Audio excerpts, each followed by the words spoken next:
الحمد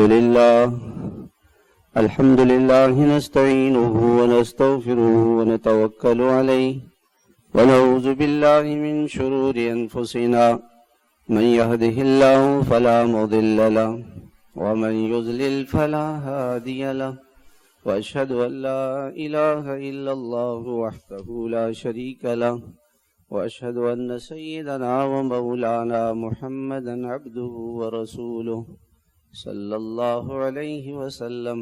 أما بعد فقال الله عز وجل: قد أفلح المؤمنون الذين هم في صلاتهم خاشعون. صدق الله العظيم. میرے محترم بزرگوں اور بھائیوں، اللہ تعالیٰ نے اپنی قدرت سے اس کائنات کو بنایا ہے اور اللہ اپنی قدرت سے اس کائنات کو چلا رہے ہیں. یہ کائنات کی جتنی بھی چیزیں ہیں یہ اللہ کی بنائی ہوئی ہے، کوئی چیز خود سے نہیں بنی. دنیا کا کوئی کام خود سے نہیں ہوتا. خود سے آپ نے دیکھا کہ کوئی جہاز اڑ گیا ہو، خود سے کوئی گاڑی چلی ہو، خود سے کوئی جو ہے بارش ہو گئی ہو، نہیں، سب اللہ کے حکم سے، اللہ کے ارادے سے ہوتا ہے. اللہ کی قدرت سے سب کچھ ہو رہا ہے. اللہ کی قدرت جو ہے یہ اللہ کی ذات میں ہے اور ہمیشہ سے ہے، ہمیشہ رہے گی. جیسے اللہ تعالیٰ کی جو قدرت ہے وہ کسی کی پابند نہیں ہے، وہ کسی سے مجبور نہیں ہے. اللہ تعالیٰ کسی سے مجبور نہیں ہے. اللہ تعالیٰ کی قدرت ایسی ہے، ان اللہ علی کل شیء قدیر، کہ اللہ تعالیٰ ہر چیز پر قادر ہے. جو بھی اللہ تعالیٰ جس چیز کا بھی فیصلہ فرما لے وہ ہو جاتا ہے. انما امرہ اذا اراد شیئا ان یقول له کن فیکون. اللہ کا نظام ایسے ہے کہ جب اللہ تعالیٰ فرماتے ہیں کہ ہو جا، وہ چیز ہو جاتی ہے. اللہ تعالیٰ جس چیز کا ارادہ فرما لے، جس بات کا اذا قضا امرا فانما یقول له کن فیکون. اللہ تعالیٰ جب کسی کام کا فیصلہ فرماتے ہیں، اللہ تعالیٰ فرماتے ہیں کہ ہو جا. جیسے ہی اللہ تعالیٰ فرماتے ہیں ہو جا، وہ ہو جاتا ہے. وہ چیز فوراً ہو جاتی ہے، اس کے ہونے میں دیر نہیں لگتی ہے. تو اللہ کی قدرت بہت بڑی ہے اور اللہ کی طاقت بہت بڑی ہے. اللہ کے خزانے بہت بڑے ہیں. اللہ کا نظام بہت بڑا نظام ہے. اللہ جل شانہ نے اپنی قدرت سے اور اپنی طاقت سے، اپنے خزانوں سے فائدہ اٹھانے کے لیے انسان کو جو عمل دیا ہے وہ نماز دی ہے. وہ نماز دی ہے. صحابہ کرام رضوان اللہ تعالیٰ علیہم اجمعین کو جب نماز ملی اور اللہ تعالیٰ نے قرآن میں یوں فرمایا: وَاسْتَعِینُوا بِالصَّبْرِ وَالصَّلَاةِ. اللہ تعالیٰ کی مدد حاصل کرو، اللہ سے مدد مانگو. اللہ سے مانگو مدد. کیسے مانگو؟ صبر کرو. دنیا میں جو حالات آ جائیں یہ امتحان کی جگہ ہے. یہاں ایسا نہیں ہوگا ہر ایک آدمی، یہاں ہر آدمی امتحان میں. ایسا کوئی آدمی نہیں ہے کہ جس پر کوئی غم نہ آئے، ایسا کوئی نہیں ہے. ایسا کوئی نہیں ہے جس پر کوئی بیماری نہیں آئے، جس پر کوئی تکلیف نہیں آئے، جس پر کوئی ناگواری پیش نہیں آئے، اس کے مزاج اور طبیعت کے خلاف کوئی حال پیش نہیں آئے. کوئی ایسا آدمی نہیں ہے جس کے خاندان سے کوئی مرا نہ ہو. ایسا کوئی نہیں ہے. دنیا امتحان کی جگہ ہے.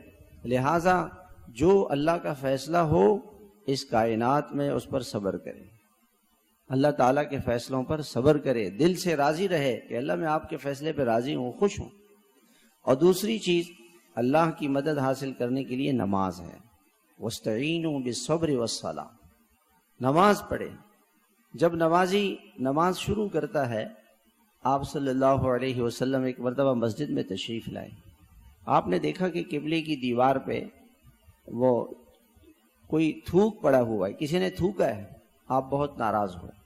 آپ کے چہرے مبارک پر ناگواری کے آثار نمودار ہوئے اور آپ نے کسی سے کچھ بات نہیں کی اور خود جا کر کے اس تھوک کو صاف کر دیا. یہ آپ کی سخت ناراضگی تھی. آپ کسی اور کو بھی کہہ سکتے تھے لیکن آپ نے کسی اور کو نہیں فرمایا، خود جا کے اس کو صاف کیا اور فرمایا: ان المصلی یناجی ربہ. نمازی تو اللہ سے باتیں کرتا ہے، وہ اللہ سے بات کر رہا ہے. فإن اللہ تعالی قبل وجہہ.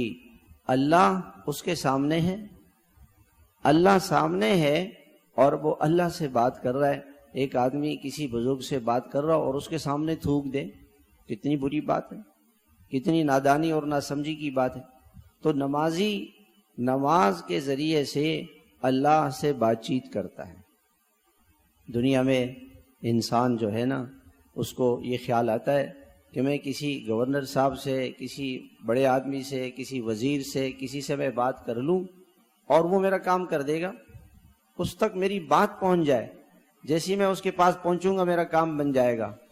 تو میرے بھائیوں، جو اللہ سارے بادشاہوں کا بادشاہ ہے، اس تک پہنچنے کا راستہ نماز ہے۔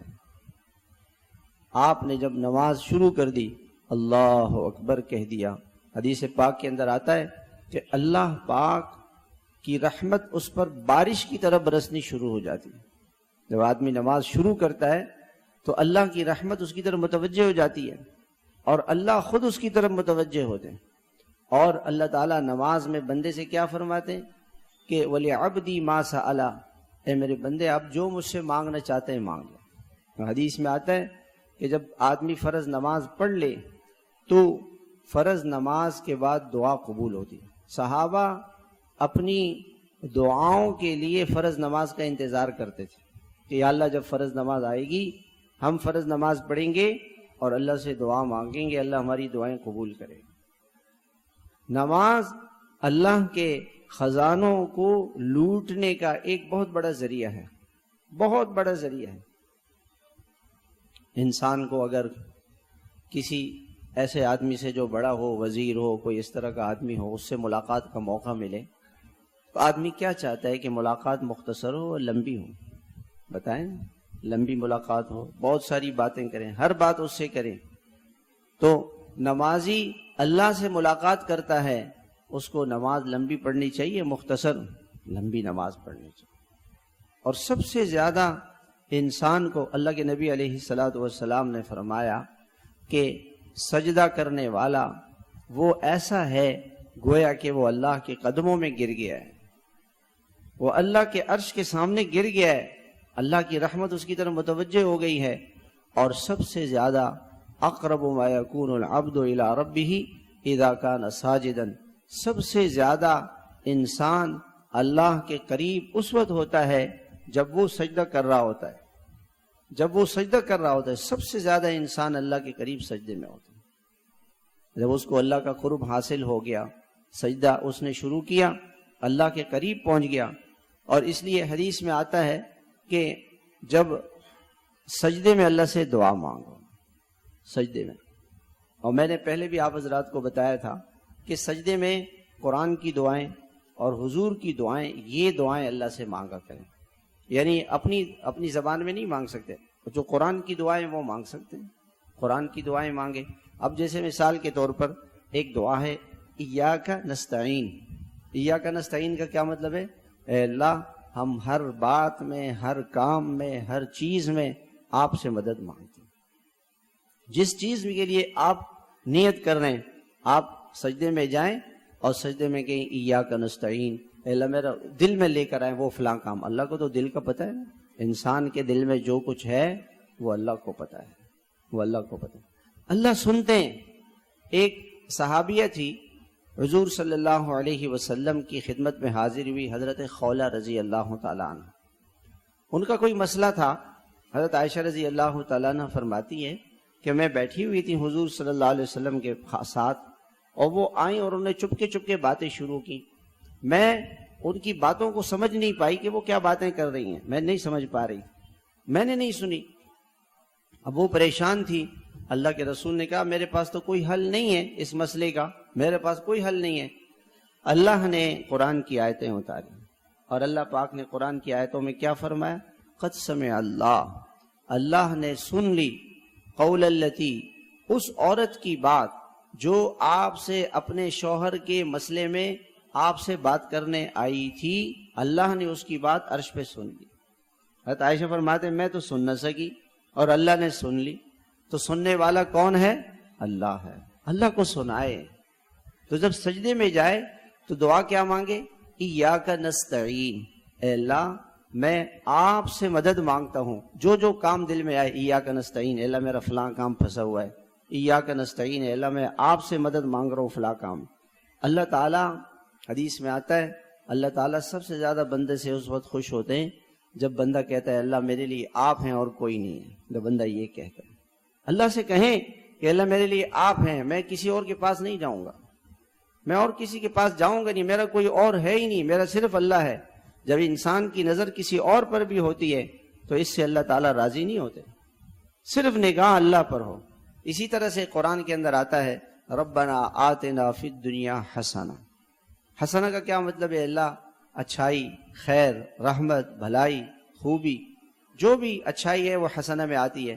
جب آپ سجدے میں جائیں، سجدے میں دعا مانگے ربنا آتنا فی الدنیا حسنہ، حسنہ سے مراد اے اللہ یہ بیماری دور کر دے، یہ پریشانی دور کر دے، یہ مسئلہ حل کر دے، یہ مسئلہ حل کر دے۔ اور بھی حضور صلی اللہ علیہ وسلم کی بہت ساری دعائیں ہیں، ہم ان دعاؤں کو یاد کریں۔ تو سجدے میں آپ علیہ الصلوۃ والسلام نے فرمایا کہ سجدے میں دعا قبول ہوتی ہے۔ نماز میں انسان سب سے زیادہ اللہ سے قریب اس وقت ہو جاتا ہے جب نماز پڑھتا ہے، اور جب سجدے میں جاتا ہے تو سب سے زیادہ وہ اللہ سے قریب ہو جاتا ہے۔ اللہ کی مدد حاصل کرنے کے لیے نماز ہے، نماز وَاسْتَعِینُوا بِالصَّبْرِ وَالصَّلَاةِ۔ اور ایک جگہ اللہ تعالیٰ کیا ارشاد فرماتے ہیں وَقَالَ اللَّهُ إِنِّي لَمَعَكُمْ وَقَالَ اللَّهُ إِنِّي مَعَكُمْ لَئِنْ أَقَمْتُمُ الصَّلَاةَ۔ اللہ تعالیٰ فرماتے ہیں اگر تم نماز پڑھو گے میں تمہارے ساتھ ہو جاؤں گا، میری مدد تمہارے ساتھ ہو جائے گی۔ اس کائنات کا ایک غیبی نظام ہے، وہ غیبی نظام کیا ہے؟ بارش انسانوں کے بس میں نہیں ہے، یہ غیب سے خدا کا نظام چلتا ہے۔ اللہ جب چاہتے ہیں بارش ہو جاتی ہے، جب چاہتے ہیں روک دیتے ہیں۔ ہواؤں کا چلانا، سورج گرہن، چاند گرہن، جو اس طرح کے جتنے بھی مسائل ہیں رسول اللہ صلی اللہ علیہ وسلم نے اس کے لیے نماز بتائی ہے۔ آپ صلی اللہ علیہ وسلم، بارش نہیں ہو رہی تھی تو آپ علیہ الصلوۃ والسلام صحابہ کو لے کے گئے اور آپ نے جا کے 2 رکعت نماز پڑھی، اور نماز پڑھ کر اللہ سے مانگا، اللہ نے بارش بھیج دی، بارش آ گئی۔ خدا کا غیبی نظام جو غیب میں ہے، جو اللہ کی قدرت اور طاقت سے چل رہا ہے، جو فرشتوں کی مدد سے جو نظام چل رہا ہے، اس نظام کو اپنے موافق کرنے کے لیے نماز۔ حالات اللہ کے بس میں اور اختیار میں ہیں۔ آپ اگر یہ چاہتے کہ حالات آپ کے بس اور اختیار میں ہو جائے، آپ کے موافق ہو جائے، آپ اللہ کو ساتھ کر لیں نماز پڑھ کر۔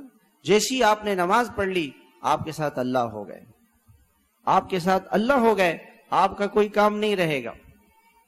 ایک مرتبہ مدینہ منورہ میں قحط پڑ گیا، لوگ حضرت عمر رضی اللہ عنہ کے پاس آئے اور حضرت عمر سے کہا کہ عمر ہم اتنے پریشان ہیں، بارشیں نہیں ہو رہی ہیں، قحط ہو گیا ہے۔ حضرت عمر نے کہا کہ ٹھیک ہے، میں مصر کے گورنر کو خط لکھوں گا اور وہ اتنا بڑا قافلہ گندم کا، اناج کا بھیجیں گے کہ اس کا ایک اونٹ مدینے میں ہوگا اور آخری اونٹ مصر میں ہوگا۔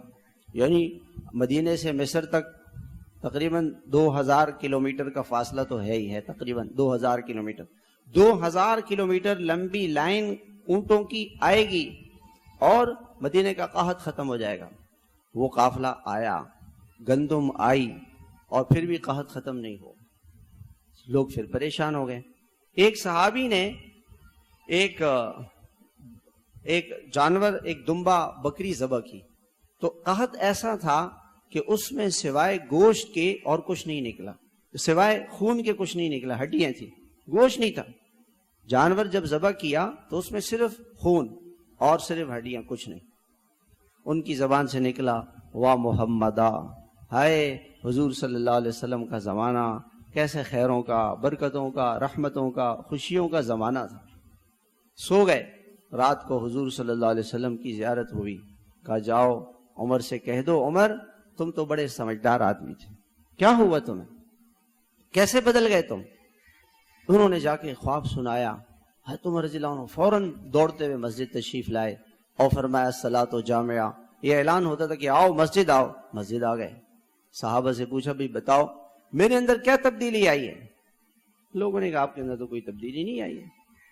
تو فرمانے لگے کہ حضور صلی اللہ علیہ وسلم کا خواب سنایا کہ عمر کیا ہو گیا تمہیں، ایک صحابی کھڑے ہو گئے کہ ہاں عمر، جب حضور صلی اللہ علیہ وسلم کے زمانے میں بارش نہیں ہوتی تھی، قحط ہوتا تھا، آپ نماز پڑھتے تھے، اللہ سے دعا مانگتے تھے، آپ نے مصر کے گورنر کو خط لکھا کہ گورنر ہماری پریشانی دور کرے گا، آپ نے اللہ سے کیوں نہیں مانگا؟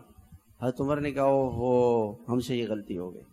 فوراً صحابہ کرام کو لے کے نکلے اور جا کر کے حضور صلی اللہ سے نماز پڑھی، اور نماز پڑھ کر اللہ سے دعا مانگی کہ اللہ بارش تو آپ کے اختیار میں ہے، قحط دور کرنا آپ کے اختیار میں ہے، روزی دینے والے آپ ہیں.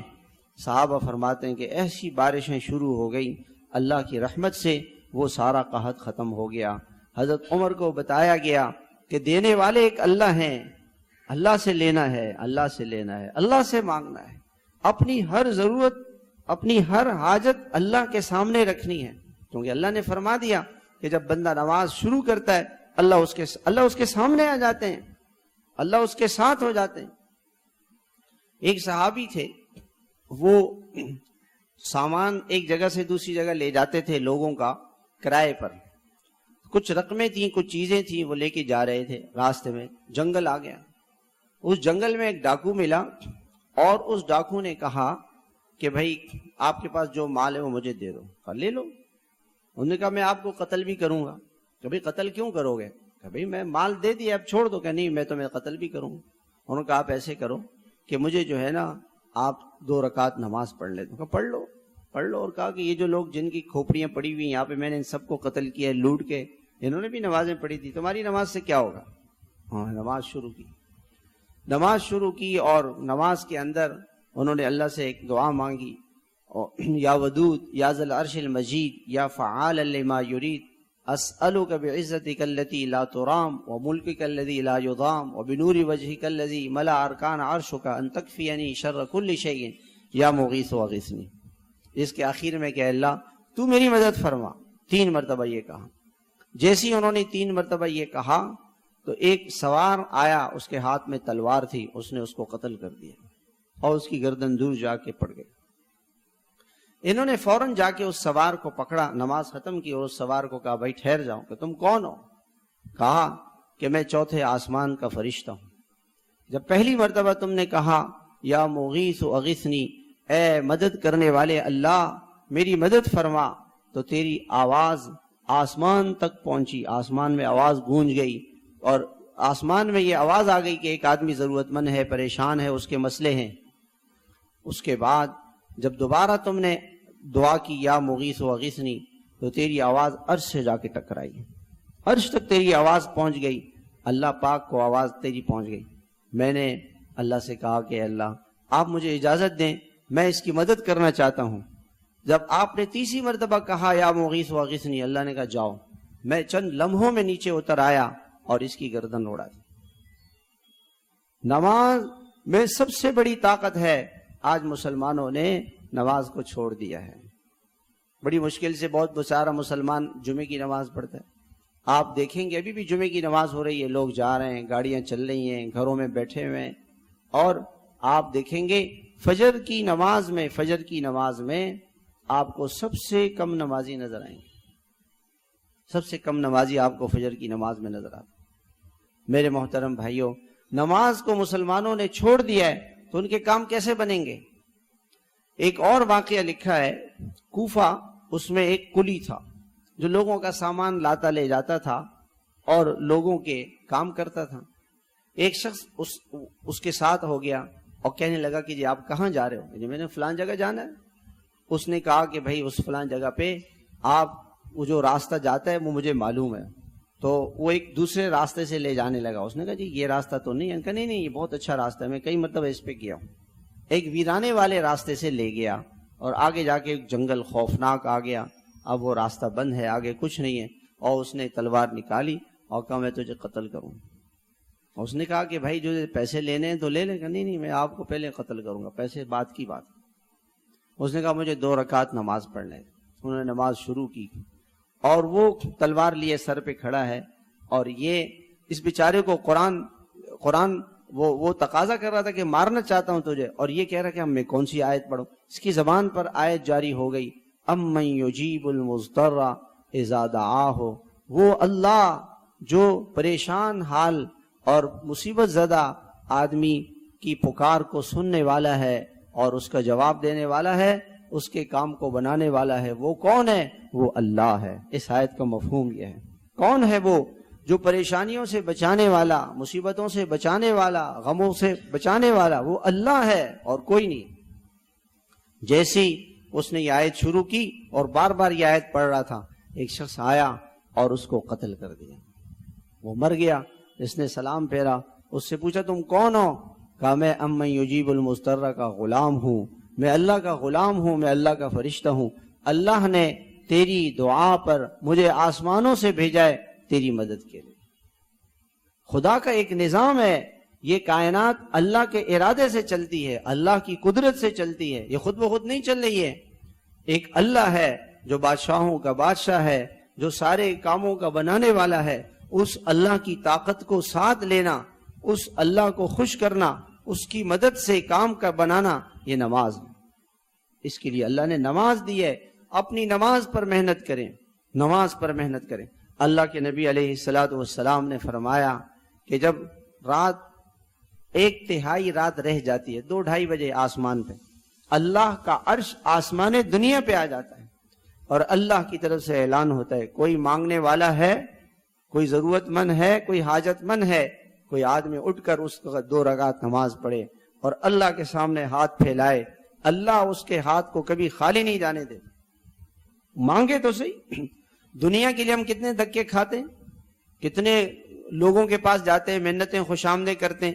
رات کو 2-2:30 بجے اٹھ کر 5 منٹ میں وضو کرے، 5 منٹ میں 2 رکعت نماز پڑھے، 5 منٹ کی دعا مانگے، 10 منٹ اللہ کو دے دے، 10 منٹ آپ دیکھیں اللہ اس کے کام کیسے بناتے۔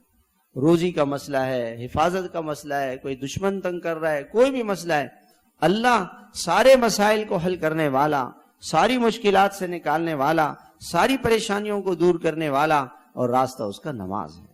تو نماز کا اہتمام کریں، اللہ سے دعا مانگیں، اللہ ہم سب کو عمل کی توفیق عطا فرمائے۔